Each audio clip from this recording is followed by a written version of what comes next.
Vipi wanafamilia wa Mabasi Plus TV?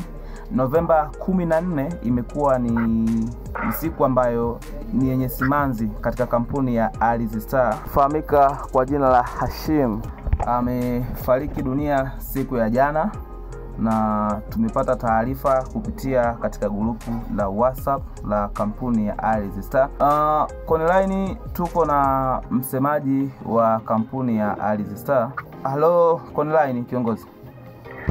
Habari yako? Habari za asubuhi. Salama. Kwanza poleni sana kwa taarifa hii ya msiba. Tumepokea taarifa ya msiba siku ya jana majira ya saa 3 usiku ya ndugu yetu na familia mwenzetu Hashim ambaye ametutoka siku hii ya jana. Alikuwa anasumbuliwa tu na maradhi ya kawaida, mauti na mfika siku hii ya jana.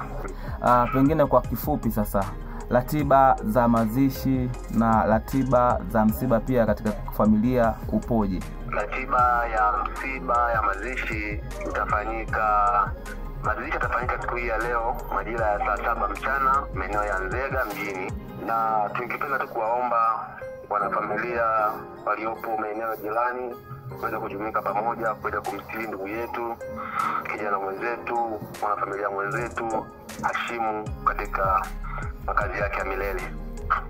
Kwa wasio mfahamu, labda Hashimu alikuwa ni mtu wa aina gani, pengine labda ili kwa mtu ambaye hamfahamu labda alikuwa anamuona? Kwa mtu asiyemfahamu Hashimu ni ngumu sana kwa wanafamilia wa kampuni ya Alizee Star, lakini kwa wengine ambao hawamfahamu, Hashimu alikuwa ni mtu wa watu, alikuwa ni mcheshi, yani muda wote Hashimu ukikutana naye ofisini, ukikutana naye popote pale lazima utatabasamu tu, utafurahi. Alikuwa anashiriki mambo mbalimbali sana, hasa mambo ya kijamii.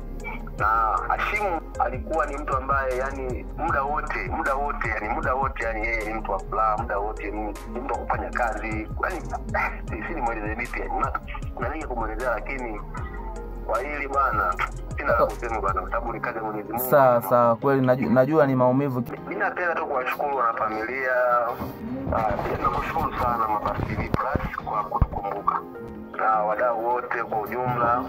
Ujumbe wangu tu ni kwamba maisha ya binadamu siku zote huwa ni mafupi sana, hivyo tumtangulize Mungu katika vitu ambavyo tutavifanya, sababu hatujui siku wala saa Mwenyezi Mungu akakutwaa.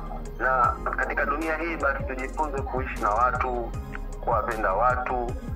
Hiyo ujumbe wangu tu mkubwa ni huo. Makampuni mbalimbali pia tunawakaribisha katika kumstiri ndugu yetu katika makazi yake ya milele.